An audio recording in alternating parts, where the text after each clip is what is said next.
भाई और बहनों, रामचरितमानस की कथा ये जीवन की कथा है। आज सुबह मैं सोच रहा था जी गुरुदेव। जब राम जी को वनवास हुआ, सीता जी चाहती तो जनकपुरी भी जा सकती थी, हरे हरे अपने पियर में भी जाके 14 साल रह सकती थी। राजा जनक जी तो चक्रवर्ती सम्राट थे, लेकिन उन्होंने कहा कि सुख में आकर घेरूं, संकट में मुंह फेरूं, देखेगा तो कौन किसे, जाना होगा मौन जिसे, हरे हरे। जो गौरव लेकर स्वामी जाते हो काननगामी, उसमें अर्धभाग मेरा, करो न आज त्याग मेरा। जय हो। वनवास में कुछ सुख के लिए नहीं जा रही थी। जी गुरुदेव। हाँ, जहाँ खान पान से मुंह धोना, हेम बागुओं में रहना, जंगली पशुओं के साथ रहना। परंतु सीता जी ने, माता जी ने क्या कहा कि मैं तो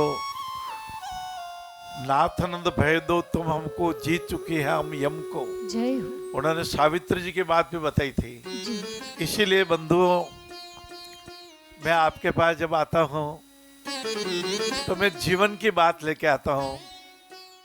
अपने को जीवन सीता माता जैसा जीना चाहिए, अपने सासू को माता समझना चाहिए। जैसे सुनैना जी उनकी माता थी, जानकी जी की। पृथ्वी उनकी माता थी, जानकी जी की पृथ्वी पुत्र थी, पृथ्वी से निकली थी। आपने तो सुना ही होगा, जब एक बार जनकपुर में अकाल पड़ा और पुरोहितों ने कहा कि राजा जनक अपने हाथ से खेत में हल से खोदेंगे तो वृष्टि होगी। यज्ञ हुआ बहुत बड़ा, और जनक जी जब जुताई कर रहे थे, हल से खोद रहे थे, अचानक हल की नोक एक स्वर्ण के मटके पर लगी।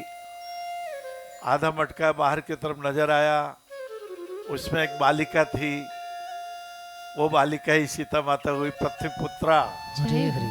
और आपने तो देखा होगा, उत्तरकांड के बाद में कहीं कहीं लवकुश कांड भी आता है। जी रामचरितमानस में तो नहीं है, अन्य ग्रंथों में भी आता है लवकुश कांड। उस समय पुनः माता पृथ्वी के गर्भ में समा जाती है, लवकुश की माता सीता माता जी। भाई और बहनों, ये कुंभकर्ण का माथा रावण के गोद में गिरा।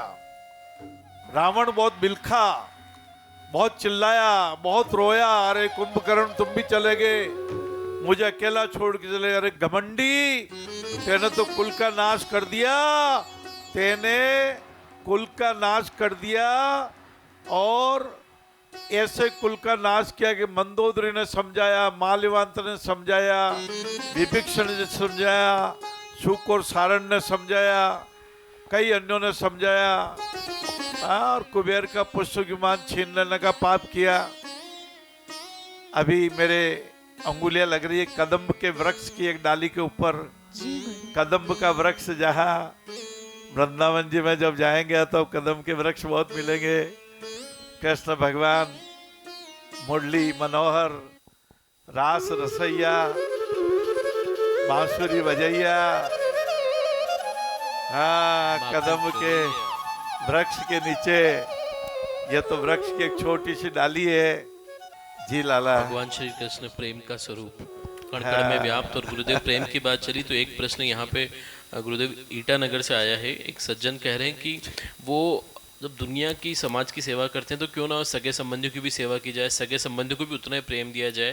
और जब वो ऐसा करते हैं तो कई बार उनकी पत्नी नाराज हो जाती है कि तुम सबकी मदद करते हो, तुम्हारे समय में तो कोई आ नहीं पाता है।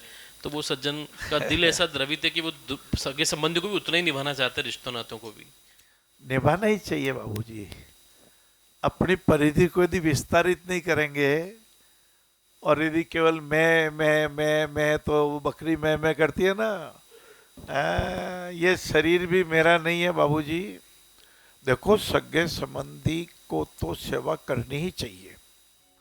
जहाँ अपन विश्व बंधुत्व की बात करते हैं महिम जी, जहाँ कहते हैं पूरा विश्व हमारा है, सर्वे भवन्तु सुखिनः, वेद मंत्र, भारतीय संस्कृति को वेद मंत्र, सर्वे भवन्तु सुखिनः, सर्वे सन्तु निरामया, सर्वे भद्राणि पश्यन्तु, माँ कश्चित् दुःखापयात्। है तो जहाँ सर्व वसुधा की सेवा करने की भावना रखते हैं, वहाँ अपने सगे संबंधी, जैसे मेरा बेटी के साथ मेरी भतीजी भी मेरी लगती है, वो भी जय बेटी हो। जैसी है, जी गुरुदेव, भाणजी भी बेटी जैसी है। जय हो। तो बात यह है बाबूजी की सगे संबंधी की सेवा क्यों नहीं करें?